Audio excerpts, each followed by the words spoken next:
वेश्यावसन शिखा चोरी पर स्त्री रमन सातो व्यसन निवार रे भैया सातो व्यसन निवार। बुरी आदत को व्यसन कहते हैं। जो आत्मा के स्वरूप को भुला दे और आत्मा का कल्याण नहीं होने दे, वह व्यसन है। आज हम आदरणीय प्रोफेसर उदय कुमार जी जैन छिंदवाड़ा से इनके द्वारा व्यसन के स्वरूप के बारे में तथा उनके परिणामों के बारे में समझेंगे। मैं निवेदन करती हूँ आदरणीय प्रोफेसर उदय कुमार जी को। वंदे श्री गुरु तारणम। सभी साधर्मी भाइयों को सादर जय तारण तरण। आज हम सप्त व्यसन के बारे में चर्चा करेंगे। सप्त व्यसन अर्थात 7 प्रकार के व्यसन: मदिरा पीना, जुआ खेलना, शिकार करना, चोरी करना, परस्त्री रमण करना, वैश्यागमन करना। 7 व्यसन को व्यसन इसलिए कहा गया क्योंकि अगर हमें किसी चीज की आदत पड़ जाए या बार बार उसको करने का मन करे तो हम उसे व्यसन कहते हैं। जो भी व्यसनी व्यक्ति होता है, चाहे वो जुआ खेलने वाला हो, चाहे वो शराब पीने वाला हो, चाहे चोरी करने वाला हो, वो बार बार उस बात को दोहराता है, बार बार उस बात को करता है। इसीलिए हम उसको कहते हैं कि वो व्यसनी है। अब जैसे हम सबसे पहले बात करें एक व्यसन जुआ खेलने की, तो जुआ खेलने का व्यसन आदमी को तभी लगता है जब उसके मन में तीव्र धन कमाने का लालच हो, अर्थात उसके भीतर लोभ कसाय तीव्रता से हो, तभी वह जुआ खेलता है। जब भी वह इस तरह का कार्य करता है तो उसके मन में लालच रहता है कि मैं ही बिना मेहनत किए धन कमाऊं। जब कोई व्यक्ति जुआ खेलता है तो उसके मन में लोभ कसाय तो होती ही होती है, और अगर वह जुआ में हार जाता है तो वह आत्म ध्यान भी करता है। आत्म ध्यान कौन से करता है कि उसकी जो धनराशि है वो दूसरे के पास चली गई, जिसे वो परम इष्ट मानता है, वो दूसरे के पास चली गई, तो उसे वो इष्ट वियोग आत्म ध्यान होता है। और हार जाने का दुख होने के कारण वह पीड़ा चिंतवन नाम का आत्म ध्यान भी करता है। इस तरह कोई भी व्यक्ति जो जुआ खेलता है वो कभी भी शांत परिणामी नहीं होता, हमेशा आकुल व्याकुल होता है। अगर हम इस तरह का कोई कृत्य करते हैं तो हम अपनी मनोदशा देख सकते हैं कि हम भी हमेशा आकुल व्याकुल रहेंगे। कोई भी बात सिर्फ पत्ते खेलने से अगर कहा जाए कि जुआ खेलना होता है तो ऐसा नहीं है। अगर हम किसी के साथ कोई शर्त लगाते हैं तो वह शर्त लगाना भी जुआ खेलने के अंतर्गत ही आता है। मैं तो कहूँगा कि तंबोला जैसा खेल जो हमारे घर-घर में प्रचलित है, वो भी जुआ खेलने के जैसा ही है। क्यों? अगर 10 लोग तंबोला खेल रहे हों और उन 10 लोगों ने 100-100 रुपए इकट्ठे किए हों और उस तंबोला में मान लीजिए प्रथम इनाम 500 का, दूसरा इनाम 300 का और तीसरा इनाम 200 रुपए का रखा हो, तो हर एक के मन में तत्काल ये विचार आता है कि पहला इनाम मुझे मिले। जब खेल शुरू होता है तो प्रत्येक को ऐसा लगता है कि जो नंबर खुला है वो मेरा ही हो, अर्थात प्रत्येक व्यक्ति जो खेल रहा है वो आकुल व्याकुल होता है। जब किसी के नाम पे पहला इनाम खुल जाता है तो बाकी के 9 लोग का चेहरा उतर जाता है। उनके भीतर हमारा कुछ छिन गया ऐसे भाव आ जाते हैं, अर्थात उनके भीतर इष्ट वियोग आर्त ध्यान हो जाता है। जब पहला इनाम निकल जाता तो वो अपने आप को सांत्वना देते कि चलो अब दूसरा मुझे मिलेगा। जबकि सबको पहले से मालूम है कि 3 लोगों को ही मिलना है, पर दसों लोगों के ऐसे परिणाम होते हैं कि मुझे ही ये इनाम मिले। तब दूसरा इनाम भी जब किसी को मिल जाता है तो काफ़ी लोग, जो बाकी के 9 लोग हैं, वो उससे ईर्ष्या करने लगते हैं कि इसे क्यों मिल गया, और आर्त ध्यान करते हैं, पीड़ा चिंतवन करते हैं कि मुझे क्यों नहीं मिला। इसी तरह तीसरा इनाम भी जब निकल जाता है तो 3 लोग तो थोड़ा बहुत खुश हो जाते हैं, लेकिन बाकी 7 लोगों के मन में पीड़ा आ जाती है। अर्थात तंबोला खेलने से भी इष्ट वियोग और पीड़ा चिंतवन आर्त ध्यान तो होता ही है, और अगर कोई प्रतिद्वंदी उसमें बैठा हो और उसे इनाम मिल गया हो तो प्रतिद्वंदी को इनाम मिलने के कारण अनिष्ट संयोग नाम का आर्त ध्यान भी हम कर लेते हैं। तो ऐसे छोटे-छोटे विचार जो हमारे मन में आते हैं कि किसी को हराकर हम जीत जाएँ या किसी का नुकसान करके हम प्रसन्न हो जाएँ, तो ऐसे विचार अगर हमारे मन में आते हैं और इस तरह से अगर हम पीड़ा चिंतवन करते हैं तो निश्चित रूप से ये भी जुआ खेलने के बराबर है। और ऐसे जुआ खेलने के परिणामों को तो हमें छोड़ना ही चाहिए।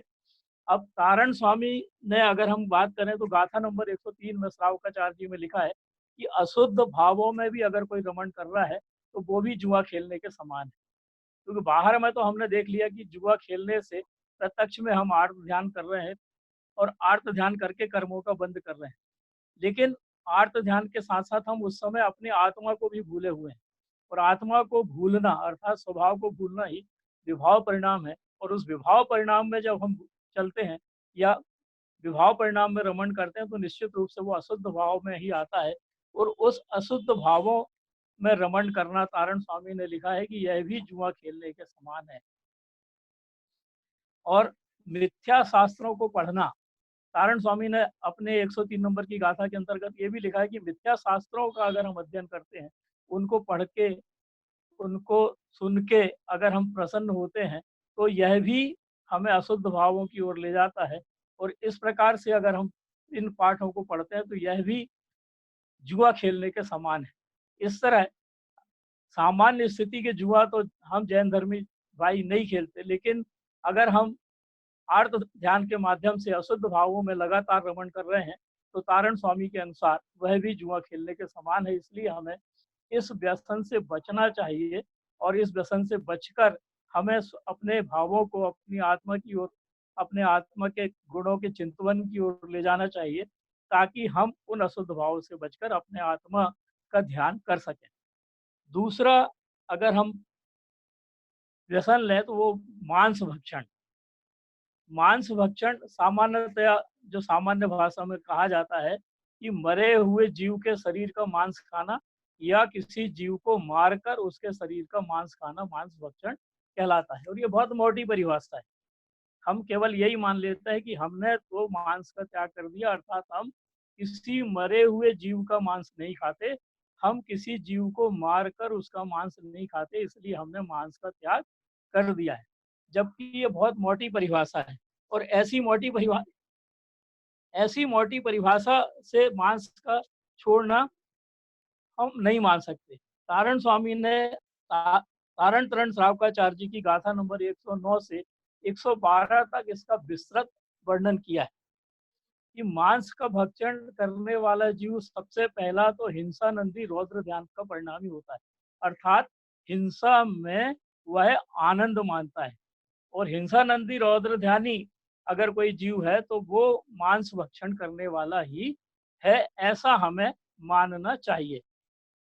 अब अगर हम देखें कि हम घर में नियम कानून से चल रहे हैं, अर्थात घर में हम किसी तरह का ऐसा पदार्थ नहीं लाते जिससे किसी जीव का मांस का भक्षण हम कर रहे हों, तो हमें एक बार ज़रूर ये विचार करना चाहिए कि क्या हम घर में पूर्णतः जो भोजन कर रहे हैं वो पूर्णतः शुद्ध है।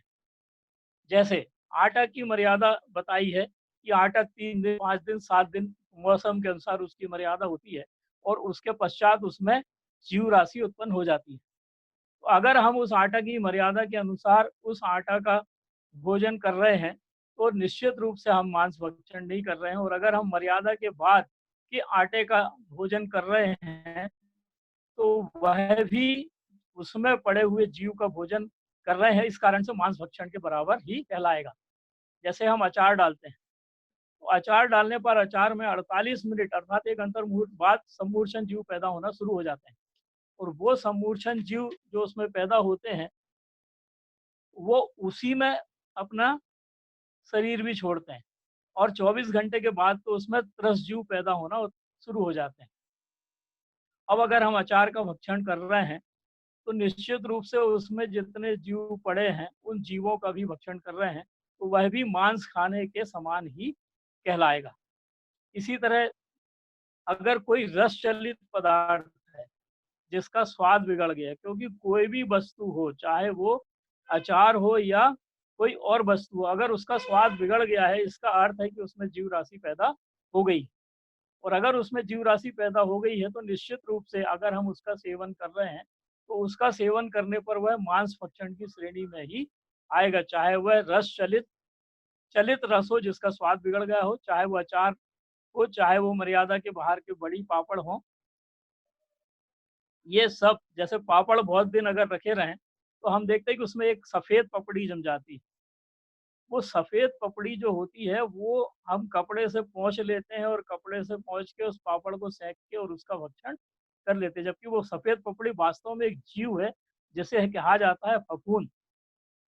आपने देखा होगा कि माताएँ, बहनाएँ बहनें जब घर में रहती हैं, तो वो उनको ये दिया बताया जाता है कि अचार को हर 8 दिन में ऊपर-नीचे करके बरनी घुमा दिया करो। वो क्यों बरनी घुमाना ज़रूरी का समझते हैं, क्योंकि जब अगर वो बरनी को नहीं घुमाएँगे तो उसके ऊपरी सिरे पर ही वो फफूंद बनी हुई दिखाई देने लगती है। तो वो फफूंद उन्हें दिखाई ना दे, इसलिए कहा जाता है कि वह उस अचार को हिलाते रहना चाहिए। ऐसे ही पापड़ के ऊपर भी फफूंद जम जाती है और उस फफूंद जीव राशि को हम सीधा आग में पहुँचाकर मरण को उसको मार देते हैं और उस पापड़ का हम भक्षण कर लेते हैं। इसी तरह कंदमूल जैसे गलंत पदार्थ, गलंत जितने भी पदार्थ हैं, जैसे आलू है, प्याज है, गाजर है, मूली है और अन्य पदार्थ हैं। इन पदार्थों में हमें पता है कि निगोदिया जीव पैदा होते हैं और निगोदिया जीव उसमें इतने अधिक होते हैं कि अगर हम एक आलू में एक सुई को चुभोएँ, तो सुई के ऊपर कितना छोटा-सा कण आएगा। सुई के ऊपर बहुत बारीक कण आएगा और वो बारीक कण के लिए तारण स्वामी श्रावकाचार्य जी ग्रंथ में लिखा है कि वो बारीक कण के में जितने निगोदिया जीव हैं, अगर वो निगोदिया जीव कौवे का रूप धारण कर लें, तो वो कौवे से पूरी पृथ्वी ढक जाए, इतने कौवे उसमें होंगे। अर्थात एक सुई की नोक पर लगे आलू के कण में अनंत जीव राशि होती है।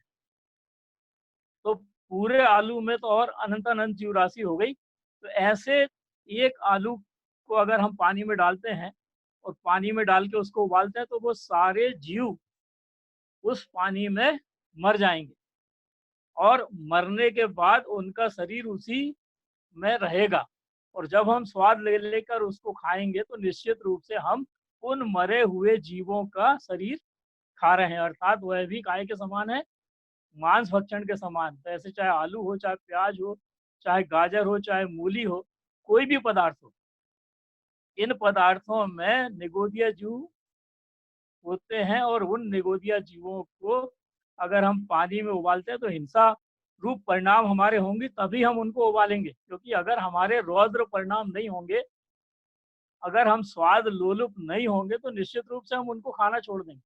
लेकिन अगर हम उनको स्वाद ले लेकर खा रहे हैं, इसका अर्थ है कि हम हिंसा में आनंद मान रहे हैं, काय के लिए? अपनी स्वाद लोलुपता के लिए और हिंसा में आनंद मान के हम उनको गर्म पानी में उबाल रहे हैं, उबाल कर उनको चटकारे ले लेकर खा रहे हैं। तो ये निश्चित रूप से वही प्राणी कर सकता है जिसका हिंसा नंदी रौद्र ध्यान हो। अर्थात जो हिंसा करने में आनंद मानता हो, वही ऐसे पदार्थों का सेवन करता है, अन्यथा वो सेवन नहीं करेगा। इसी प्रकार 2 दाल वाली वस्तुओं को दही में मिला के खाना। हमारे पुराने जितने भी वक्ता हैं, वो सब बताते थे कि मुसलमान के घर में बाहर एक पात्र रखा रहता है, जिसमें वो दही और दाल को मिलाकर रख देता है। दही और दाल को मिलाकर उस पात्र में रख देता है और जब भी वो घर से बाहर जाता है, तो उस पात्र में थूकता है और जब भी वो घर के भीतर प्रवेश करता है, तो उस पात्र में थूकता है और जब वो उस पात्र में थूकता है, तो उस पात्र में थूकी गई उसके थूक की लार जब उस दही और दाल के संपर्क में आती है, तो उसमें जीव उत्पन्न हो जाते हैं और वो जो जीव उत्पन्न होते हैं, उन जीवों को उसकी घर में पाली हुई मुर्गियाँ खाती हैं। तो इसी तरह जब हम दाल और दही से मिला हुआ भोजन, 2 दल वाली कोई भी दाल और उसमें मिला हुआ दही जब भोजन में करते, जैसे दही बड़ा मान लें। दही बड़ा का जब हम भोजन करते हैं, तो दही बड़ा जैसे ही हम मुँह में रखते हैं, तो हमारे मुँह की लार उस दही बड़ा के संपर्क में आती है और उस दही बड़ा के संपर्क में आने पर तत्काल उसमें जीव राशि उत्पन्न हो जाती है और वो जीव राशि जो उत्पन्न होती है, उस जीव राशि को हम अपने दोनों दाँतों के बीच चबा-चबा के खाते हैं। तो वो ऐसा हम तभी करते हैं जब हमें उसमें आनंद आता है। अर्थात हिंसा जिस जीव की हम कर रहे हैं उसमें हमें आनंद आ रहा है, इसीलिए हम उसको चबा-चबा के और स्वाद ले लेके खाते हैं। तो ऐसी वस्तुएँ जिसके बारे में स्पष्ट शास्त्रों में कथन है कि इनमें इनका उपयोग करने पर इसमें जीव हिंसा होती है और इनकी इनका जब हम भोग करते हैं तो भोग करने पर हमें मांस खाने का दोष लगता है। तो ऐसी चीज़ों का सेवन करने से हमें बचना चाहिए और अगर हमने व्रत नियम लिया है तो हमें तो पत्ते वाली सब्ज़ी भी नहीं खाना चाहिए। क्यों? क्योंकि पत्ते वाली सब्ज़ी में भी प्रति समय सम्मूर्छन जीव उत्पन्न होते हैं। सभी को पता होगा सम्मूर्छन जीव के लिए किसी चीज़ की आवश्यकता नहीं है, वो तो वातावरण से अपने शरीर का निर्माण करता है, वातावरण में उपस्थित वस्तुओं से उसके शरीर का निर्माण होता है और वो जन्म ले लेता है और निश्चित समय के बाद वो मरण को भी प्राप्त हो जाता है। अगर आपको इसका उदाहरण देखना है तो बारिश में आप देख सकते हैं कि लाइट के पास असंख्यात जीव टिड्डी टाइप के पंख वाले जीव उड़ते हुए दिखते हैं। क्यों दिखते हैं? क्योंकि वो भी संभूषण जीव हैं। कुछ समय के लिए पैदा होते हैं और कुछ समय के बाद वो मर जाते हैं।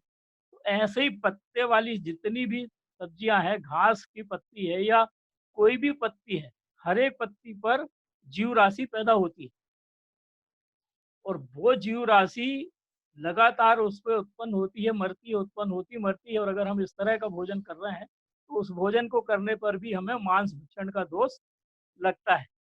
तो ऐसी वस्तुओं का सेवन अगर हमने नियम लिया है तो उससे हमें बचना चाहिए और अगर हम इन वस्तुओं का सेवन कर रहे हैं तो निश्चित रूप से हम हिंसा नंदी रौद्र ध्यान तो कर ही रहे हैं और उसके साथ आनंद भी मना रहे हैं और उसका उपभोग भोग करके हम बहुत पाप कर्मों का बंद कर रहे हैं और मांस भक्षण करने से तो सीधा नरक का ही बंद होता है क्योंकि कोई भी रौद्र ध्यान हो उस रौद्र ध्यान के कारण नरक का ही बंद नरक गति का ही बंद होता है। तीसरा हम लें मदिरा सेवन। हम देखते हैं कि जब अचार सड़ जाता है, तो अचार अकेला सड़ने पर उससे गंध उसकी बदबू आने लगती है या कोई भी पदार्थ हमारे घर में सड़ जाता है, तो उससे हमें बदबू आने लगती है। क्यों आने लगती है बदबू? क्योंकि उसमें बहुत सारी जीव राशि उत्पन्न हो जाती है और वो बदबू हम सहन नहीं कर पाते, तो हम उस सड़े हुए पदार्थ को घर से बाहर फेंक देते हैं। मदिरा जो बनाई जाती है वो इसी तरह बहुत सारे पदार्थों को सड़ाकर बनाई जाती है जैसे गुड़ को, मुनक्का को, अंगूर को या महुआ को। इनको सड़ाकर शराब बनाई जाती है। बड़े-बड़े कुंडों में इन पदार्थों को डाल दिया जाता है और उसको सड़ने के लिए छोड़ दिया जाता है। हमें पता है कि जब कोई भी वस्तु सड़ती है, तो सड़ने पर उसमें अनंत जीव राशि पैदा होती है और वो जो जीव राशि पैदा होती है, उस जीव राशि के पैदा होने के बाद उसी वस्तु को अर्थात उस सड़ी हुई वस्तु को जिसमें अनंत जीव राशि पैदा हो गई है, उसको निकाल कर उससे रस निकाला जाता है। तो जब रस निकालते हैं तो वो सारे जीव जो उसमें पैदा हुए थे वो उसी में मर जाते हैं और उसी में मरने के बाद उस रस को निकाल कर उससे शराब बनाई जाती है। और जब उस शराब का कोई सेवन करता है तो उन जीव राशि की जो उसके बनने में हिंसा हुई है, वो हिंसा का दोष तो शराब पीने वाले को लगता ही है। लेकिन शराब पीने के बाद वह बेहोश सरीसा भी हो जाता है। सामान्यतः कोई भी नशा किया जाए, चाहे वो सिगरेट का नशा हो, चाहे वो तंबाकू का नशा हो, चाहे वो ड्रग्स का नशा हो, चाहे वो गांजा अफीम का नशा हो, चाहे शराब का नशा हो। कोई भी नशा हो तो सामान्यतः हम देखते हैं कि ऐसा व्यक्ति केवल अपने कुछ गमों को भूलने के लिए करता है। अर्थात उसे अगर कोई चीज़ लगातार चिंतित कर रही है, तो वो ये सोचता है कि मैं इस प्रकार की चीज़ का सेवन कर लूँगा तो मेरी ये चिंता कुछ समय के लिए मैं इस चिंता से मुक्त हो जाऊँगा और इसी कारण वो उसका सेवन करता है। और जब वो मदिरा का सेवन करता है, तो मदिरा का सेवन करने के बाद वो बेहोश हो जाता है। बेहोश हो जाता है का मतलब ये कि मैं कौन हूँ ऐसा वो खुद भूल जाता है, अपने आप को भूल जाता है। हम देखते हैं कई शराबियों को नाली के किनारे पड़े हुए, नाली में पड़े हुए, जिनके ऊपर जिनको कुत्ते चाटते हुए जाते हैं और कोई-कोई तो उसके ऊपर पेशाब करके भी चला जाता है। तो ऐसे शराबियों की हालत हमने देखी है, जो मदहोश होकर कहीं भी पड़े रहते हैं। तो शराब ऐसा नशा है या कोई भी नशा ऐसा नशा है जो हमें मदहोश कर देता है, और ऐसी शराब पीने से हम अपने आप को भूल जाते हैं। नारायण स्वामी कह रहे हैं गाथा नंबर 113 से 117 तक, श्रावकाचार्य जी की गाथा नंबर 113 से 117 तक में नारायण स्वामी कह रहे हैं कि भैया ये शराब जो बाहर में लोग पी रहे हैं, वो शराब तो घंटे 2 घंटे 5 घंटे 24 घंटे में उसकी उतर जाएगी, अर्थात उसका नशा 24 घंटे में उतर जाएगा। लेकिन तुम जो शराब पी रहे हो उसका नशा तो तुम्हारा जीवन पर्यंत उतरने वाला नहीं है। तुम कौन सी शराब पी रहे हो? तो वो कहते हैं मोह महामद पियो अनादि, भूल आपको भरमतवादी, अर्थात तुमने मोह रूपी शराब को पिया हुआ है और उसके कारण इस संसार में जन्म मरण कर रहे हो। अब मोह क्या? तो बोले तुमने मोह मोह मोहनी कर्म अर्थात राग द्वेष और मिथ्यात्व, क्योंकि मोहनी कर्म की दो प्रकृतियां अपन दो हिस्से पढ़ते हैं, एक दर्शन मोहनी और एक चारित्र मोहनी। दर्शन मोहनी में है मिथ्यात्व, सम्यक प्रकृति मिथ्यात्व, और चारित्र मोहनी में है आपका राग द्वेष। या राग द्वेष के अंतर्गत 25 कसाय, क्रोध मान माया लोभ आदि 16 और 9 कसाय। तो ऐसे राग द्वेष करके तू लगातार अपने आप को भूला हुआ है। तू अपने आप को कैसे भूला हुआ है? तू जिनैन परमात्मा जो कह रहे हैं वो तो मान ही नहीं रहा। जिनैन परमात्मा तुझे कह रहे हैं कि तू आत्मा है, लेकिन तू क्या कह रहा है कि नहीं मैं आत्मा नहीं, मैं तो जो दिख रहा हूँ वो शरीर ही मैं हूँ। जिनैन परमात्मा कह रहे हैं कि ये शरीर या तेरे पुत्र, तेरा पुत्री, तेरी पत्नी, तेरे माता, तेरे पिता, तेरा घर, तेरी दुकान, ये सब तेरे से अलग है। लेकिन मैं क्या कह रहा हूँ कि नहीं, ये दुकान मैंने बनाई है, मेरी है, ये मकान मैंने बनाया, मेरा है, ये पुत्र मेरा है, ये पुत्री मेरी है, ये पत्नी मेरी है, ये माता पिता मेरे हैं। तो जिनैन परमात्मा कह रहे हैं कि यही तो तू भूला हुआ है। तू न शरीर तेरा है, ना पुत्र तेरा, ना पुत्री तेरा, ना मकान तेरा, ना दुकान तेरी। वो कहता है कि नहीं, इन सब का तो मैं मालिक हूँ, और अगर मैं दुकान नहीं खोलूँ तो मेरा परिवार नहीं पलेगा। मैं अगर घर नहीं बनाता तो रहने को छत नहीं होती। अर्थात मैंने ये सब किया इसलिए ये सब दिख रहा है। ये सब मिथ्यात्व मान्यताएं हैं। जिन्हें परमात्मा कह रहे हैं कि भैया तू इनको छोड़ मत, लेकिन अपने मन में तो तू छोड़ दे। घर में जैसा दुकान में मुनीम काम करता है वैसा तू हो जा। अर्थात तू अपने मन में तो कम से कम मानना छोड़ दे कि ये शरीर तेरा है। तू अपने मन में तो मानना छोड़ दे कि ये घर दुकान मकान तेरा है। तू अपने मन में तो मानना छोड़ दे कि तू किसी को पाल सकता है। अगर तू मन में ये मानना छोड़ देगा तो कम से कम तेरा मिथ्यात्व तो कमजोर हो जाएगा। क्यों? क्योंकि जब तक तू ये मानता रहेगा कि ये तेरा है तब तक तेरा तो इनसे राग रहेगा। जब तक तू ये मानता रहेगा कि ये सब तेरा है तब तक इनको नुकसान पहुंचाने वाले से हमेशा तू द्वेष करता रहेगा। और ये मोह रूपी जो शराब तूने पी रखी है, अगर ये मोह रूपी शराब तूने नहीं छोड़ी तो फिर तेरा इस संसार से निकलना मुश्किल है। तुझे मोक्ष जाने का टिकट मिलना मुश्किल है। इसलिए सबसे पहले तू बाहर की शराब को तो तू छूता नहीं, बाहर के नशे को तो तू करता नहीं, लेकिन तू इस मोह रूपी नशे को जो किया हुआ है, इसको तो तुझे छोड़ना पड़ेगा।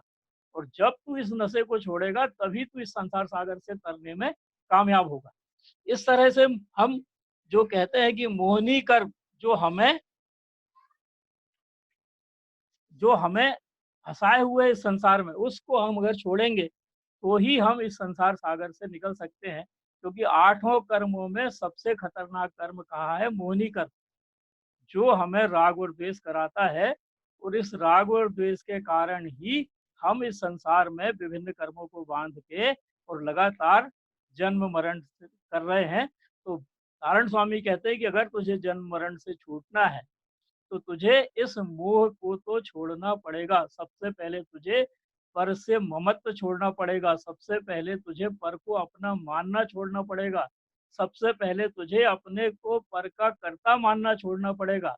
और जब तू अपने को पर का कर्ता नहीं मानेगा, जब तू पर को अपना नहीं मानेगा, तभी तेरा ये राग और द्वेष छूटेगा, अन्यथा ये छूटने वाला नहीं है। तो तुझे अगर कोई शराब छोड़नी है तो तुझे यही शराब छोड़नी है, मोहनी कर्म वाली मोह रूपी शराब तुझे छोड़नी है। और जब तू इसे छोड़ेगा तभी इस संसार सागर से तर सकता है। इसके बाद है चौथा व्यसन, शिकार करना। नारायण स्वामी ने इसका बहुत सुंदर वर्णन किया है गाथा 119 से 123 तक। शिकार करना सबसे ज्यादा अगर हम कहें कौन सी कसाय के कारण होता है तो वो है मायाचारी। लोभ कसाय तो होती ही, शिकारी रौद्र परिणामी भी होता है, अर्थात हिंसा में आनंद मनाने वाला होता है। सामान्यतः शिकार करना हम कहते हैं कि किसी जंगल में पशु को, पक्षी को मारना या किसी जानवर को मारना शिकार कहलाता है। किसी पशु पक्षी को जब किसी को मारना हो तो वो शिकारी सीधे हमला नहीं करता, वो घात लगाकर हमला करता है। घात लगाकर माने हम कहें छुपकर हमला करता है। तो छुपकर हमला करना मायाचारी की श्रेणी में आ गया। शिकार करके उसको आनंद मिलेगा तो हिंसा नंदी आनंद हो गया, और शिकार करके उसे कुछ प्राप्ति होगी अर्थात जानवर की प्राप्ति होगी या पशु पक्षी की प्राप्ति होगी तो वो लोभ कसाय हो गई। इस तरह ये तीन चीजें तो उसकी होती ही होती हैं। कौन सी? लोभ की, मायाचारी और हिंसा नंदी रौद्र ध्यान। और इनके बाद अगर वो शिकार कर लेता है तो अपने आप को मानता है कि मैंने बहुत बड़ा काम कर दिया, अर्थात आनंदित होकर अहंकार के भाव में डूबता भी है कि मैं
हेलो। अमन जी। हाँ हाँ हाँ भाई साहब, मेरी बात हो गई है।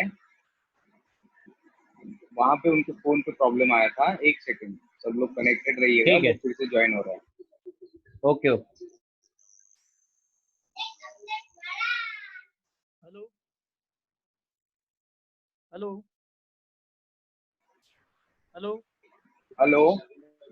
आ रही है आवाज अब? हाँ, आ रही जी है। जी आ रही है। हम चर्चा कर रहे थे शिकार।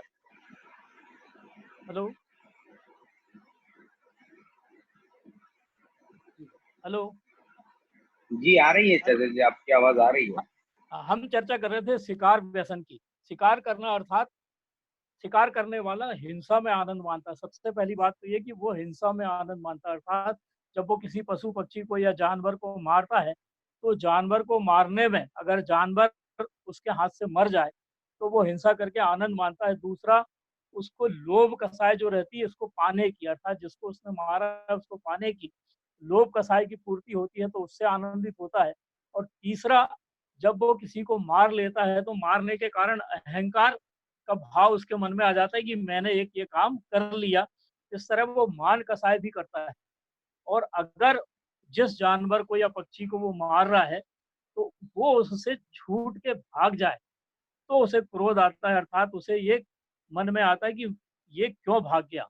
इस तरह वो चारों कसाय तीव्र कसायों में घिरा रहता है और हिंसा नंदी रौद्र ध्यान तो करता ही करता है। उसके साथ अगर शिकार उसके हाथ से छूट जाए तो वो पीड़ा चिंतवन नाम का आर्त ध्यान और इष्ट वियोग नाम का आर्त ध्यान भी करता है। इस तरह एक शिकारी शिकार करने पर या शिकार मिल हो जाने पर हिंसा नंदी रौद्र ध्यान करता है, लोभ कसाय की पूर्ति उसकी होती है, मायाचारी पूर्वक वो शिकार को करता है, और साथ में वह मान कसाय से ओत-प्रोत हो जाता है कि मैंने ये किया। इस तरह एक शिकारी कितने रौद्र परिणाम के करके और लौकिक में देख लो आप, एक शिकारी जब इतने परिणाम करता है तो इतने परिणाम करके वो सीधा नरक का बंद करता है। अब हम बात करें अपनी, हम तो कहते हैं कि हम तो कभी किसी पशु पक्षी को मारते नहीं, हम तो जीव हिंसा करते ही नहीं। और जब हम जीव हिंसा नहीं करते तो हम शिकार करते ही नहीं। तो तारण स्वामी कहते हैं कि नहीं, अगर तुम किसी का दिल दुखा रहे हो तो वो भी हिंसा के अंतर्गत आता है। और वो अगर जीव जिसको तुमने अपशब्द कह के दिल दुखाया है, अगर वो दुखी हो रहा है तो इसका अर्थ है कि तुमने शिकार व्यसन को किया, अर्थात तुमने शिकार किया। अगर तुम किसी दूसरे का मन में भी बुरा चाह रहे हो तो इसका अर्थ है कि तुमने शिकार किया। अगर तुम किसी को मायाचारी पूर्वक धोखा दे रहे हो तो इसका अर्थ है कि तुमने शिकार किया। अब मायाचारी हम कैसे करते हैं? बोले मायाचारी तो हम करते नहीं।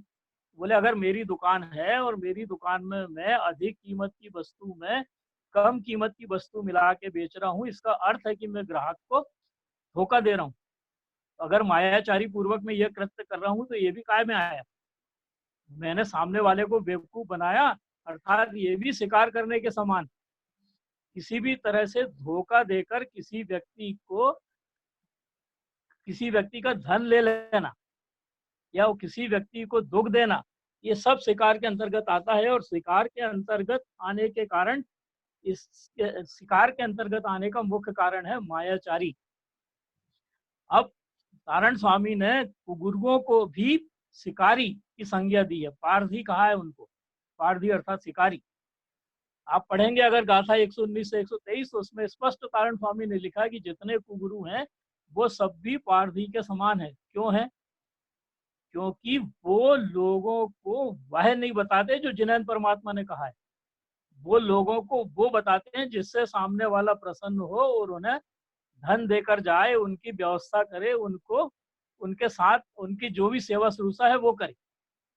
तो ऐसे कुगुरु जो जीवों को धर्म के मार्ग से हटाते हैं, भ्रमित करते हैं और कुदेव अदेव की सेवा में लगाते हैं, उन सारे कुगुरुओं को तारण स्वामी ने पारधी की संज्ञा दी। अब कुदेव अदेव में लगना और नहीं लगना ये हमारे ऊपर निर्भर, क्योंकि जिनैन परमात्मा ने तो सीधा सा कहा है कि एक जीव या कोई भी जीव, संसार में अनंत जीव है और प्रत्येक जीव में अनंत गुण है। प्रत्येक जीव में अनंत गुण शक्ति अपेक्षा वर्तमान में विद्यमान है और उन अनंत गुणों को प्रकट करने की शक्ति भी प्रत्येक भव्य जीव में है। अर्थात प्रत्येक जीव अरहंत और सिद्ध परमात्मा बनने की शक्ति रखता है और उसको इस बात पर बहुमान नहीं आता और वो दूसरे गुरुओं की दूसरे गुरुओं की बातों में आकर अदेव कुदेव को मानता है, इधर उधर जाकर सर पटकता है और सर पटक के अपने जो भी कार्य है उनको सिद्ध करने का प्रयास करता है। हम सोचते हैं कि हमने किसी को बेवकूफ बना के धन ले लिया, तो वो बेवकूफ बना के धन लेना नहीं हुआ, वो उसका शिकार करना हुआ। तो ऐसे अगर हम करते हैं और किसी कुगुरु के कहने पर पूजा प्रपंच में उलझते हैं तो निश्चित रूप से हमें ऐसा नहीं करना चाहिए। हमें वही करना चाहिए जो जिनैन परमात्मा ने कहा है। जिनैन परमात्मा ने तो बस वस्तु स्वरूप दिया है, जीव का परिणमन जीव में होता है, पुद्गल का परिणमन ये द्रव्य दृष्टि के माध्यम से उन्होंने बताया है कि जीव का परिणमन जीव में होता है, पुद्गल का परिणमन पुद्गल में होता है। तो जब जिनैन परमात्मा ये कह रहे हैं कि एक जीव दूसरे जीव का कुछ कर सकता नहीं, एक पुद्गल परमाणु दूसरे पुद्गल परमाणु का कुछ कर सकता नहीं, एक जीव किसी पुद्गल परमाणु को परिणमाने की शक्ति नहीं रखता, तो फिर हम क्यों नहीं इस पर विचार करते? हम क्यों किसी कुगुरु के जाल में फंसते हैं? हम क्यों किसी कुगुरु के जाल में फंसकर पूजा पद्धति कोई सी भी अपनाते हैं? अगर हम सही मायने में जिनैन परमात्मा को मानते हैं, तारण स्वामी को मानते हैं, तो हमें इस तरह के कुगुरुओं के शिकारियों के जाल में नहीं फंसना चाहिए। और अगर हम फंसते हैं तो निश्चित रूप से हम भी शिकार व्यसन के हिस्सेदार हैं, हम भी उस शिकार व्यसन को कर रहे हैं, क्योंकि कुगुरु हमें ग्रहित मिथ्यात्व में फंसाता। मिथ्यात्व अपन ने सबने पढ़ा हुआ है, अग्रहित और ग्रहित। अग्रहित अर्थात जो हमारे साथ अनादिकाल से चल रहा है, और ग्रहित अर्थात जिसे हमने वर्तमान जीवन में ग्रहण किया है। तो ये कुगुरु हमें ग्रहित मिथ्यात्व में फंसाकर हमारे संसार को और बढ़ा रहे हैं, कम नहीं कर रहे। हम सिद्धांत को समझें और सिद्धांत को समझकर उसके अनुसार आचरण करेंगे तो ही निश्चित रूप से हम इनसे बच सकते हैं। अब हम बात करें पांचवें व्यसन चोरी की। चोरी के लिए जिन्हें परमात्मा ने बताया 129 से लेके 134 तक की गाथा में कि किसी की गिरी हुई पड़ी हुई चीज को उससे को बिना बताए अगर हम ले लेते हैं तो ये चोरी कहलाती है। अब चोरी में कोई भी गलत काम करना भी चोरी के अंतर्गत ही आता है, अर्थात जो भी काम हम कर रहे हैं अगर वो नियम विरुद्ध है तो वो सारा का सारा चोरी के अंतर्गत आता है।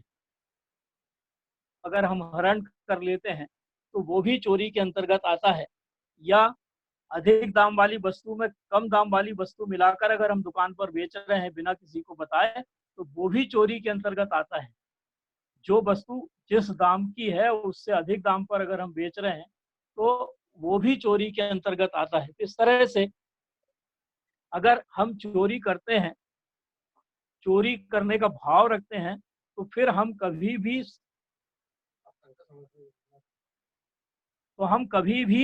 सुखी नहीं हो सकते।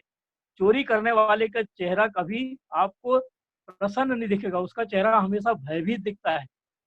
उसका उसके चेहरे पर कभी भी हमें प्रसन्नता दिखाई नहीं देती। तो आप यहाँ पर सूचना मिल रही है कि संघ का समाधान शुरू करना है, तो आगे के दो व्यसन हम छोड़ते हैं और आपके किसी प्रश्न का उत्तर प्रश्न हो तो मैं उन्हें आमंत्रित करता हूँ।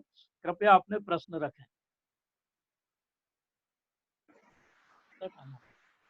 हेलो।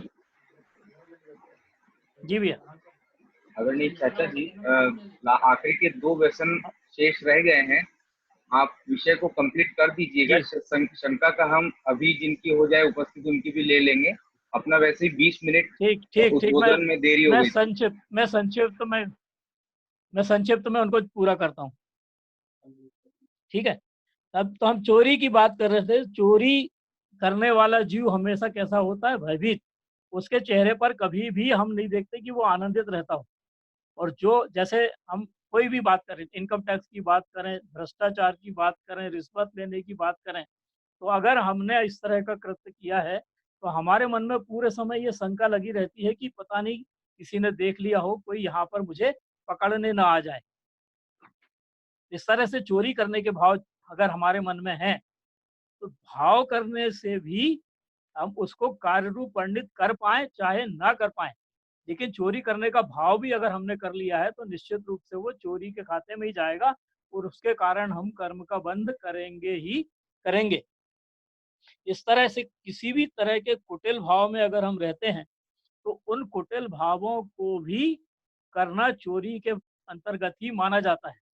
जिनैन परमात्मा ने जो कहा है उनको उसको वैसा ना कहकर उनके वचनों का लोप करना और अपने मन की बात करना, वह भी चोरी के अंतर्गत आता है। जैसे एक उदाहरण मैं ले लेता हूँ कि हमारे बोध बाहुड़ की एक गाथा हम मंदिर विधि में पढ़ते हैं, जिन बिंबम नाणमय्यम संयम शुद्धम सुबीय रायम चा, अर्थात जिनैन परमात्मा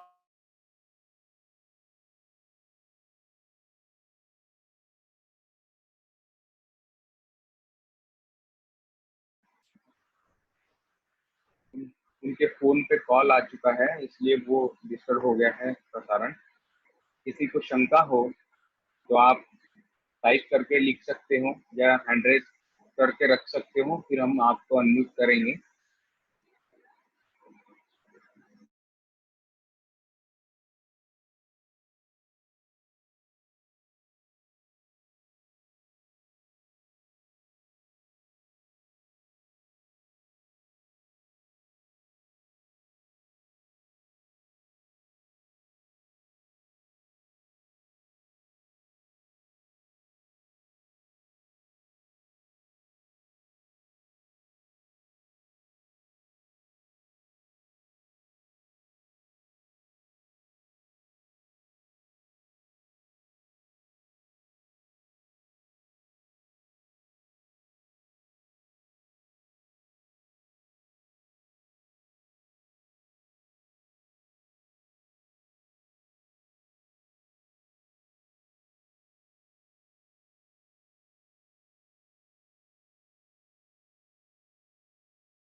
हाँ भाई साहब, आ रही है आवाज? हाँ जी, आ रही है। हाँ, तो हम बात कर रहे थे बोध आ रही बाहुल है। एक गाथा की। हाँ हेलो जी, हेलो। हम बात कर रहे थे बोध हाँ, आ बाहुल रही की है। एक गाथा की। हम एक बोध बाहुल की गाथा की बात कर रहे थे। जिद्विमं नाणमय्यम संयम शुद्धम सुवीरायम च। अर्थात जिनेन्द्र परमात्मा ने कहा है कि समय संयम से शुद्ध, वीतरागी और ज्ञानी हमारा निज शुद्धात्मा ही जिन बिंब है। क्या कहा जिनेन्द्र परमात्मा ने? संयम से शुद्ध, ज्ञानी और परम वीतरागी हमारा निशुद्धात्मा ही संयम से शुद्ध और जिन बिंब है।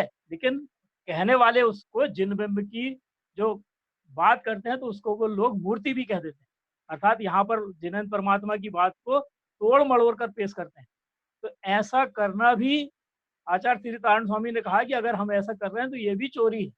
अर्थात जिनेन्द्र परमात्मा ने जैसा कहा है, अगर हम उसका वैसा ही अर्थ नहीं करते हैं तो वह भी चोरी है। और अगर हम ऐसा मानते भी हैं तो निश्चित रूप से हम खुद से चोरी कर रहे हैं। जिनेन्द्र परमात्मा ने कहा है कि तू आत्मा है, शरीर नहीं। लेकिन हम अब कह रहे हैं अगर कि हम मैं नहीं, आत्मा नहीं, मैं आत्मा तो मैंने देखी नहीं है, मैं तो शरीर ही हूँ। तो मैं खुद से भी चोरी कर रहा हूँ। अर्थात मैं जिनेन्द्र परमात्मा की बात को मान ही नहीं रहा हूँ। ऐसा अगर कोई अर्थ का अनर्थ करता है तो अर्थ का अनर्थ करने वाला भी चोरी करने वाला कहलाता है। और ऐसे लोगों को भी जिनेन्द्र परमात्मा कहते हैं कि वो अपने पाप कर्मों का ही बंध करते हैं। क्योंकि अगर हम जिनेन्द्र परमात्मा की वाणी का लोप करते हैं तो दर्शन मोहनी कर्म का बंध हमको होता है। जैसा जिनेन्द्र परमात्मा ने कहा है वैसा अगर हम नहीं कहें, वैसा अगर हम नहीं माने तो हम सीधे सीधे दर्शन मोहनी कर्म का बंद करते हैं। और दर्शन मोहनी कर्म का बंद करना अर्थात 70 कोड़ा कोड़ी सागर अपने संसार को बढ़ा लेना। क्योंकि दर्शन मोहनी कर्म की उत्कृष्ट जो बंद स्थिति है वो 70 कोड़ा कोड़ी सागर की है। तो अगर हम आज ऐसा नहीं मान रहे तो निश्चित रूप से हम अपने संसार को 70 कोड़ा कोड़ी सागर के लिए तो और बढ़ा ही ले रहे हैं। तो ऐसा अगर हम करते हैं जिसमें हमारे मन में चोरी के भाव आते हैं या हम कोई गलत काम करते हैं तो निश्चित रूप से ये काम करने से हम पाप कर्मों का ही बंध करते हैं। अब अगला जो व्यसन है पर स्त्री रमण। तो पर स्त्री में आसक्त रहना पर स्त्री रमण की श्रेणी में आता है। पर स्त्री हमें रमण करने को मिलेगी नहीं मिलेगी, क्योंकि ये तो स्पर्शन इंद्री भोग का विषय है। स्पर्शन इंद्री की लोलुपता के कारण हम इस तरह के विचार करते हैं। और इस तरह के विचार जब हम करते हैं तो हमारे मन में आकुल व्याकुल परिणाम होते हैं। जिस स्त्री को हम मनी मन चाहते हैं उसको पाने के लिए हम मायाचारी करते हैं, कूट रचना करते हैं। अर्थात मायाचारी पूर्वक उसको बहलाने फुसलाने का प्रयास करते हैं, मायाचारी पूर्वक उसको पाने का प्रयास करते हैं। तो पाने का लोभ अर्थात लोभ कसाय तो हमारे मन में है ही, ऊपर से हम मायाचारी करके तिर्यंच गति का बंद करने का इंतजाम भी साथ में कर रहे हैं। क्योंकि मायाचारी करने वाला जीव हमेशा तिर्यंच गति में ही जाता है। तो इस तरह से लोभ कसाय तो हम करते ही हैं पाने के लिए, और मायाचारी पूर्वक उसको बहलाने फुसलाने का कृत्य करके और हम उसको पाने का प्रयास भी करते हैं। कोई भी भोग हो या कोई भी उपभोग हो, वो हमें तभी भोगने को या उपभोग करने को मिलेगा जब हमारा भोग अंतराय कर्म का क्षयोपशम होगा। अर्थात अगर भोग अंतराय कर्म का उदय है तो हमें कोई भी चीज भोगने को नहीं मिलेगी। अब हम कितने भी ऐसे भाव कर लें, कितने भी परिणाम कर लें, उन परिणामों से हमें कोई भी चीज की पूर्ति होने वाली नहीं है। तो किसी भी को देखकर अगर हम, क्योंकि पर स्त्री रमण के भाव करना, पर स्त्री रमण के भाव करना जो है वो एक तो आता है काय में आर्त ध्यान में, क्योंकि वो अगर हमें मिल जाए तो हम कहते हैं इष्ट संयोग, और अगर हमें वो ना मिले तो हम कहते हैं कि हमें वो नहीं मिला अर्थात अनिष्ट वियोग। जो भी चीज हम चाहते हैं जिससे हम राग करते हैं अगर वो हमें मिल जाए तो हमें फिर उसके नहीं मिलने के कारण इष्ट वियोग आर्त ध्यान होता है। और जब इष्ट वियोग आर्त ध्यान होता है तो उसको नहीं पाने के दुख में भीतर ही भीतर हम चिंतित दुखी होते हैं और पीड़ा चिंतन आर्त ध्यान भी करते हैं और साथ में निदान बंद भी करते हैं कि मैं इसको फिर पाने का प्रयास करूंगा। इस तरह से अगर हम परिस्थिति रमण के भाव करते हैं और वो हमें भोगने नहीं मिलती तो हम पूरे समय आर्त ध्यान करते रहते हैं और आर्त ध्यान करके अपने परिणामों के कारण सदैव हम पाप कर्म का बंध करते हैं। और इन पाप कर्मों से अगर हम बचना चाहते हैं तो हमें इस तरह के विचार करना छोड़ना चाहिए, क्योंकि जो इसमें हमें तत्व निर्णय विचार करना चाहिए, हमें इसमें सिद्धांतों का विचार करना चाहिए और इस तरह के विचार करना छोड़ना चाहिए। जिन्हें परम तारण स्वामी तो ये तक कहते हैं कि अगर तुम इस तरह की विकथाओं में विकथाओं को राग पूर्वक सुनते हो तो उसमें भी परिस्थिति रमण का दोष लगता है। अगर तुम इन कसाय सहित काम भोग की कथाओं का वर्णन करते हो, कसाय सहित काम भोग की कथाओं का वर्णन सुनते हो तो ये भी परिस्थिति रमण का दोष तुम्हें इसमें लगेगा। और इसी तरह सातवां अंतिम व्यसन है वैश्यागमन। हमें सबको पता है कि वैश्या अगर है तो वो केवल किसी उसी व्यक्ति से संबंध रखती है जो उसको धन दे, अर्थात जो उसे रुपया पैसा देगा उससे वो संबंध रखेगी। और अगर उस व्यक्ति जिससे उसको संबंध थे उसके पास रुपया पैसा खत्म हो गया तो वो लात मार के बाहर निकाल देती। तो ऐसी स्त्री के पास जाना जो सिर्फ रुपयों के लालच में आपके प्रति प्रेम का प्रदर्शन कर रही है, निश्चित रूप से बहुत बड़े पाप बंध का कारण है। और ऐसे पाप बंध के कारण से हमें हमेशा बचना चाहिए। पाप बंध के कारण से तो बचना चाहिए, हमें तो इनके भावों से भी बचना चाहिए। क्यों? क्योंकि हमारा जो जैन धर्म है वो कहता है कि भाव आपने अगर कर लिया तो आपके तो कर्म बंध गए। क्योंकि जो भी विचार या भाव हम करते हैं उन विचार या भावों के करते साथ ही लोकाकाश में फैली हुई कार्मांड वर्गणाएं हमारी ओर आती हैं और कर्म रूप परिणमित होकर हमारी आत्मा के साथ दूध पानी के समान बंध जाती है। अर्थात वही कर्म जो भाव के कारण कर्म रूप परिणत हुई है वही कर्म काय में परिवर्तित हो जाते हैं द्रव्य कर्म। और वही द्रव्य कर्म जब उदय में आते हैं तो हम फिर से विचार करते हैं और विचार करके भाव करके फिर से नए कर्मों का बंध कर लेते हैं। और इस तरह लगातार द्रव्य कर्म के उदय में हम भाव करते हैं, भाव करके उन विचारों से जुड़ते हैं और फिर से नए द्रव्य कर्म बांध के इस संसार में लगातार परिभ्रमण करते रहते हैं। अब अगर हम विचार करें कि जो द्रव्य कर्म हमने पूर्व जन्मों में बांधे हैं वो उदय में आ रहे हैं और आज हम सावधान हो जाएं और आज सावधान होकर हम नए भाव ना करें और उन भावों से बच के अपनी आत्मा की ओर दृष्टि करें, अपनी आत्मा की ओर देखें, तो निश्चित रूप से हम उन भावों के कारण बंधने वाले नए द्रव्य कर्मों से बच सकते हैं और धीरे धीरे हम अपने कर्मों का क्षय करके और इस संसार सागर से मुक्त होकर मोक्ष लक्ष्मी को प्राप्त कर सकते हैं। तो हमेशा हम ये विचार करें कि मैं आत्मा हूँ और अपनी दृष्टि को हम बाहर की ओर न ले जाकर अपनी ओर ले जाएं, अपनी ओर ले जाकर और अपने आत्मा का चिंतन मनन करें, जिन्हें परमात्मा के गुणों का चिंतन मनन करें और उनके समान हम कैसे बन सकते हैं ऐसा चिंतन मनन करें। और सम्यक दर्शन प्राप्ति का लक्ष्य बनाकर अगर हम आगे बढ़ेंगे तो निश्चित रूप से हम अपने भावों की शुद्धि करके सम्यक दर्शन प्राप्त करके एक दिन इस संसार सागर से पार होकर मोक्ष लक्ष्मी को प्राप्त कर सकते हैं। आज मेरी जिनवाणी के प्रति अगर कोई भूल हुई हो तो मैं जिनवाणी मां से क्षमा प्रार्थी हूँ। अगर आपका कोई प्रश्न हो तो सादर आमंत्रित। हेलो जी भैया। चाचा जी, मंडीदीप से निशा जैन इनका सवाल है। निशा दीदी। हाँ हाँ। जय जिनेंद्र मामा जी, मेरा प्रश्न ये था कि हम सभी व्यसन त्याजने योग्य हैं तो जी। क्या हम जो चमड़े की वस्तुएं वैसे तो सभी जानते हैं कि इस्तेमाल नहीं करना चाहिए, तो जो चमड़े की वस्तुएं जो भी इस्तेमाल कर रहे हैं तो क्या उसमें मांस भक्षण का दोष लग रहा है क्या? चमड़े की वस्तुएं जब बनाई जाती हैं तो बनाते समय बहुत सारे जीवों की हिंसा होती है। तो उस वस्तु का उपयोग करने में जो हिंसा जीवों की हुई, उसका तो हमें अप्रत्यक्ष रूप से दोष लगेगा ही कि हम उस हिंसा की अनुमोदना कर रहे हैं, इसलिए हम उस चमड़े की वस्तु का उपयोग कर रहे हैं। दूसरा, उस चमड़े की वस्तु पर अर्थात चमड़े का ये गुण है कि उसके ऊपर पूरे समय सम्मूर्छन जीव, निगोदिया जीव उत्पन्न होते रहते हैं और मरते रहते हैं। तो जब हम उस चमड़े की वस्तु पर हाथ लगाएंगे, उससे आगे पीछे करेंगे, जो कुछ भी उसके साथ करेंगे, तो वो सम्मूर्छन जीवों की उस समय जीव हिंसा होगी ही होगी। तो जो जीव उस पर उत्पन्न हो रहे हैं, उसकी जीव हिंसा का दोष भी हमें लगेगा। वस्तु का हम उपयोग कर रहे हैं, भक्षण नहीं कर रहे हैं।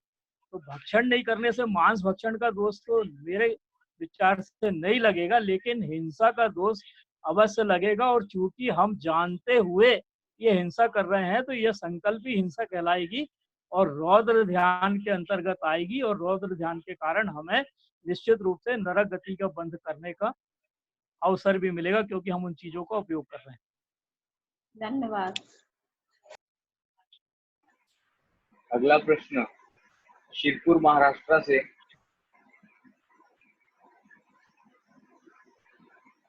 आदरणीय मम्मी मीनाक्षी जैन उनका है।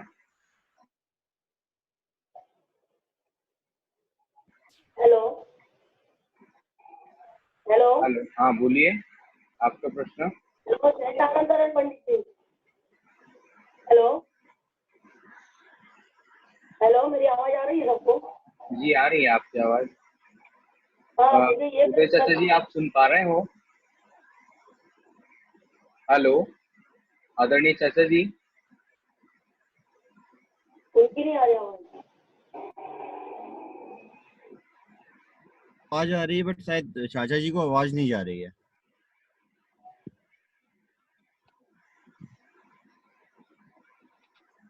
हेलो, वो लीव कर गए हैं मीटिंग से, उनके मोबाइल का कोई और इश्यू आ गया होगा, कॉल वगैरह आया होगा, तो फिर से कनेक्ट होते हैं। मैं आपका क्वेश्चन रखता हूँ।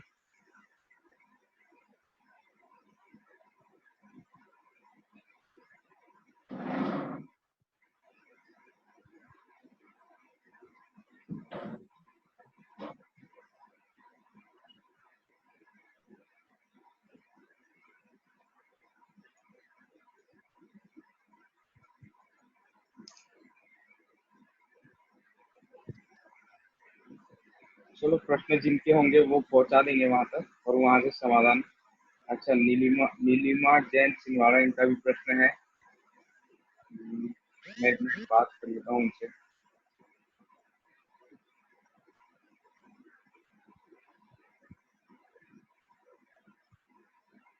ठीक है, अपन प्रश्न पहुंचा देंगे।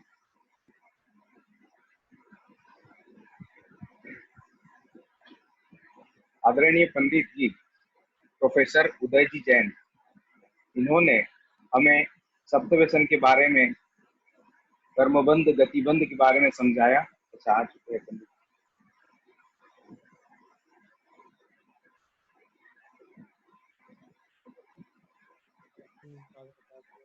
हेलो हेलो, हाँ जी, हाँ भाई साहब, आ रही है आवाज? हाँ आ रही है जी, नीलिमा जैन छिंदवाड़ा, इनका एक क्वेश्चन है। मैं इनको अनम्यूट कर रहा हूँ। जी। नहीं, उनका प्रश्न नहीं है, वो उसमें ट्राई कर रहे थे हम। मेरे ही पास है वो वाला फोन भी। Hello, Meenakshi Jain hello. शिरपुर से, उनका प्रश्न अपन सुन लेते हैं चाचा जी।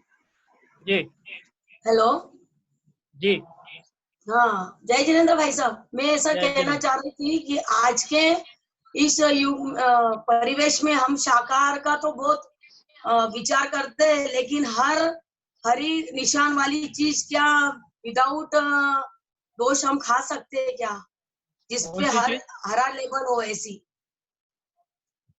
देखिए, हेलो, अगर आपने नियम लिया है मांस भक्षण त्याग का, तो आपको जी। कहीं की भी कोई भी रेडीमेड वस्तु तो खाना ही नहीं चाहिए, नहीं चाहिए, क्योंकि सही बात वो है। रेडीमेड वस्तु कैसे बनी है, कैसे नहीं बनी, इसका कोई प्रमाण हमारे पास नहीं है। बाहर की बड़ी कंपनियां कितना भी बड़ा लेवल लगा दें, लेकिन वहां पर जीवों की हिंसा होने के बाद उस वस्तु का निर्माण हुआ है या नहीं हुआ, ये हमें नहीं पता। तो अगर जी, हम नियम लिया है तो नियम लेने पर हमें बाहर की वस्तु तो बिल्कुल ही नहीं खाना चाहिए। बहुत बढ़िया। मुझे मतलब ऐसा लगता था कि सब लोगों को ई लेबल देख के खाओ या हरा जी निशान है वो देख के खाओ तो वो शाकाहार में नहीं आती है। नहीं नहीं, वो वस्तु जिनने नियम नहीं लिया है और अगर उनकी कोई मजबूरी है तो वो खा सकते हैं, लेकिन उसमें भी हिंसा का दोष, अगर कहीं हिंसा हिंसा पूर्वक वो तैयारी हुई है तो हिंसा का दोष तो लगेगा ही लगेगा। जी, धन्यवाद। आदरणीय चाचा जी, जी भैया। एक प्रश्न यहाँ पे चैट में आया था। जी दुकान में, प्रशांत जैन इनका प्रश्न है, जी दुकान में मुनाफा कितने प्रतिशत तक रखना चाहिए? कई बार मटेरियल में टूट फूट, डेड स्टॉक, टैक्स, उधारी डूबना, लेट मिलना, बैंक लिमिट का ब्याज आदि, तो कई बार मन में ऐसा लगता है कि कहीं ठगने का पाप न लग रहा हो। जी देखिए, अगर सिद्धांत की बात करें तो सिद्धांत में तो ये कहा है कि जितना आपको अपनी आजीविका चलाने के लिए आवश्यक हो, उतना आपने अगर कमा लिया है तो उससे आगे आपको कमाने की कोई आवश्यकता नहीं है। अब अगर हम ऐसा माने कि ऐसा हो रहा वैसा हो रहा, तो ये सब तो हमारे मानने की बात है, क्योंकि सिद्धांत तो ये कहता है कि आप तो कुछ कर ही नहीं रहे हो, जो पूर्व निश्चित है, क्रमबद्ध है, वो हो रहा है, आप तो मात्र उसमें निमित्त हो। सिद्धांत की बात तो यही है कि मैं कुछ कर सकता हूँ ही नहीं, मैं तो मात्र जानने वाला और देखने वाला हूँ। तो अगर मैं दुकान में भी बैठा हूँ तो दुकान में भी मुझे अपने आप को मुनीम के भांति ही काम करना चाहिए। और और जो लाभ होना है वो तो मेरे लाभांतराय कर्म का जितना क्षयोक्षम होगा उतना होगा ही होगा, उसे कोई रोक नहीं सकता। और अगर मेरा लाभांतराय कर्म का उदय चल रहा होगा तो कोई मुझे लाभ करा नहीं सकता 3 काल में भी। इसलिए ये विचार तो मुझे करना ही नहीं चाहिए कि मुझे क्या मिलेगा और क्या नहीं मिलेगा। और रही बात क्या नुकसान हो रहा है, क्या नफ़ा हो रहा है, तो ये बात तो हमारे भीतर जो लोभ कसाय बैठी है उसके कारण ऐसे विचार अपने भीतर आते हैं। अगर हम उस लोभ कसाय से बचना चाहते हैं तो फिर हमें सिद्धांतों का अध्ययन करके उन्हें मानना चाहिए। 4 सिद्धांत हमारे तारण स्वामी ने हमको दिए हैं: भेद विज्ञान, तत्व निर्णय, वस्तु स्वरूप और द्रव्य दृष्टि। अगर हम इन 4 सिद्धांतों को अच्छे से समझ लेंगे और समझ के उन्हें अपना लेंगे तो हमारे मन में जितने भी ये भाव आ रहे हैं ना, वो भाव आने ही बंद हो जाएंगे। और अगर हम ये मानते हैं कि हम ऐसे पाप नहीं करना चाहते, तो निश्चित रूप से हमें सबसे पहले इन सिद्धांतों का दृढ़ता पूर्वक मानना चाहिए, इन सिद्धांतों को दृढ़ता पूर्वक मानना चाहिए और उस पर चलने का भी प्रयास करना चाहिए। तो हमारे विचार फिर निश्चित रूप से ऐसे हो जाएंगे: होता स्वयं जगत परिणाम, मैं जग का करता क्या काम। अगला प्रश्न सीमा समैया बांदा यूपी से है। जी जय जिनेन्द्र जिया जी। जय जिनेन्द्र साहब। जिया जी, मेरा क्वेश्चन ये है कि मैं पढ़ाती हूँ, जी तो पढ़ाते समय कई बार क्या होता है, बच्चे नहीं पढ़ते तो मुझे गुस्सा आ जाता है। जी बाद में रियलाइज होता है कि मैं अननेसेसरी गुस्सा कर रही हूँ, इस बच्चे की इतनी योग्यता है, लेकिन मैं गुस्सा नहीं करती हूँ तो वो लोग पढ़ते नहीं है। जी तो मुझे गुस्से का वो मतलब पाप लगेगा? देखिए, ज्ञानावर्णी कर्म अपन ने पढ़ा हुआ है। ज्ञानावर्णी कर्म ये है कि जो ज्ञान गुण को ढाके, उसको आवृत करे, वो ज्ञानावर्णी कर्म कहलाता है। तो जिसका तीव्र ज्ञानावर्णी कर्म का उदय है उसके ज्ञान का क्षयोपशम कम होगा, और जिसका तीव्र ज्ञानावर्णी कर्म का उदय नहीं है उसका ज्ञान का क्षयोपशम अधिक होगा। और अर्थात उसके ज्ञान की कितनी सीमा है वो उसके साथ उसके निश्चित है। अब रही हमारी बात, तो हम अगर किसी बच्चे को डांट रहे हैं तो हमारे भीतर परिणाम उस समय कैसे हैं? अगर हम केवल उसे डराने के लिए डांट रहे हैं और हमारे परिणाम मंद कसाई के हैं तो हमें पाप नहीं लगेगा। पाप नहीं लगेगा अर्थ ये है कि हम उसे डांट रहे हैं केवल डराने के लिए। लेकिन अगर हमारे भीतर उसको दुख देने के भाव हैं, उसे दुखित करके और दुख पहुंचाने के कोई भी कुटिल परिणाम हमारे भीतर हैं, तो निश्चित रूप से हमें क्रोध का और मायाचारी कसाय का बंध होगा।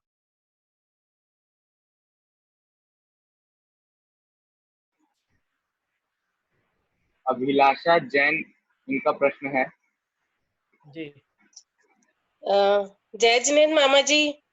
जय जिनेन्द्र। मेरा प्रश्न ये था कि जैसे हम निश्चय से देखा जाए तो आत्मा में रमण हमेशा तो नहीं कर सकते हैं, तो जी क्या उसमें भी हमको सातों व्यसन का पाप हमेशा लगता रहता है? देखिए, आत्मा में रमणता तो तब होती है जब कोई सा भी सम्यक दर्शन हो जाए, चाहे उपसम सम्यक दर्शन हो जाए तो हम आत्मा में रमण करते हैं। अगर छायोपसमिक सम्यक दर्शन हो तब हम आत्मा में रमण करते हैं, और अगर छायिक सम्यक दर्शन हो तो हम अधिकतर आत्मा में रमण कर सकते हैं। और अगर हमें इन तीनों में से कोई भी सम्यक दर्शन नहीं हुआ, अर्थात हमारा मिथ्यात्व ही नहीं छूटा है, तो हम आत्मा में रमण तो अभी करने के योग्य हुए ही नहीं है। तो हमेशा चक्षु दर्शन अचक्षु दर्शन के माध्यम से हम केवल चिंतन मनन कर सकते हैं।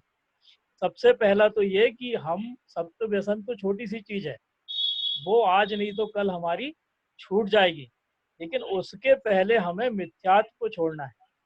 हमें लगता है कि हमने मिथ्यात्व को छोड़ दिया। एक उदाहरण लेते हैं हम, कि जैसे मैंने 6 महीने पहले या साल भर पहले कोई सब्जी खाई थी, और वो सब्जी मुझे काफी दिनों से बनी नहीं घर में, तो मिली नहीं खाने को। लेकिन जैसे ही वो बनी, उसके साथ ही मुझे वो 6 महीने साल भर पहले खाया हुआ स्वाद याद आ गया, और मैंने वो सब्जी को फिर उसी स्वाद को ले लेकर खाया। तो ये स्वाद ले लेकर खाना क्या कहलाएगा? आसक्ति। काहे के प्रति? उस सब्जी के प्रति जो साल भर पहले मैंने खाई थी। इसी तरह कोई भी विचार हमारे मन में हो, अगर वो विचार हमारे मन में किसी पदार्थ के प्रति लगातार बना रहता है तो वो आसक्ति के अंतर्गत आता है।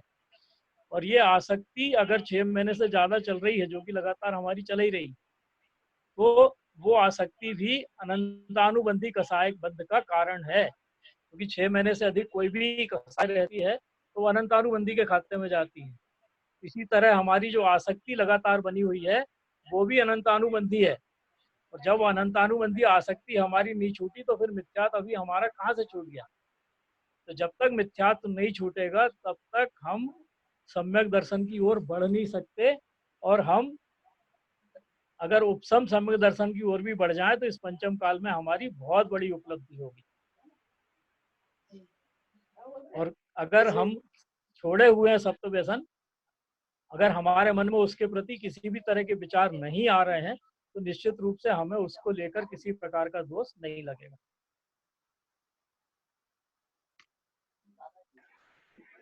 एक अंतिम प्रश्न है चाचा जी। जी जी। ऋषि प्राची, दीपिका शिरपुर, यहाँ से महाराष्ट्र। जी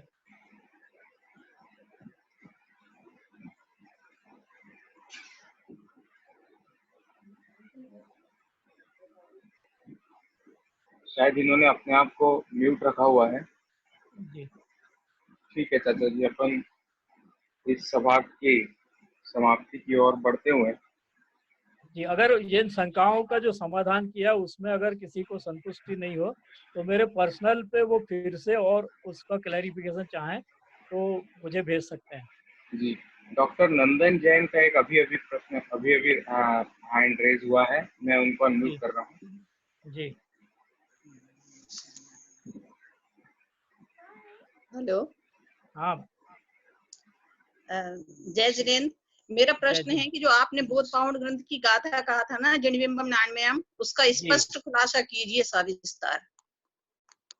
बोध पाहुड़ की गाथा में लिखा हुआ है जिनबिंबम नाणमय्यम, अर्थात जिनबिंब कैसा होता है? ज्ञानमयी, संयम। जिनबिंबम नाणमय्यम संयम शुद्धम सुबीरायम च, अर्थात संयम से शुद्ध, और बीरायम च मतलब बीतरागी, अर्थात जो बीतरागी और यानी हमारा जो निःशुद्धात्मा है वही जिनबिंब के समान है, ये उसमें भी अर्थ लिखा हुआ है जो बोध पाहुड़ का ग्रंथ है। जी ठीक है। जय जिनेन्द्र। जय जिनेन्द्र।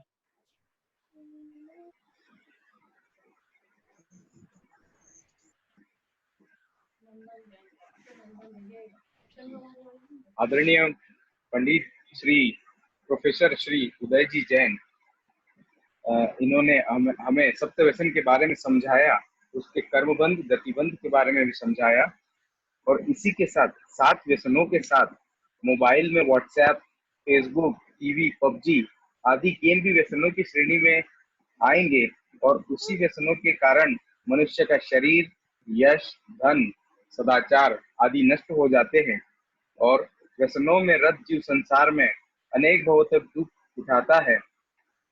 तो हम सभी को इन व्यसनों से तथा उनके परिणामों से बचना चाहिए। बहुत अच्छा उद्बोधन आदरणीय पंडित श्री ने हमें कराया। मैं अखिल भारतीय तारण तरण दिगंबर जैन युवा सभा की ओर से तथा अखिल भारतीय ऑनलाइन बाल एवं प्रौढ़ शिविरार्थियों की ओर से हार्दिक आभार करता हूं, और इसी के साथ यहाँ ये अपनी सभा समाप्त होती है। अपन जल्दी ही मिलते हैं शाम 7 बजे भक्ति और शिविर समारोह में। धन्यवाद। जय जिनेन्द्र। जय तारण। जय तारण।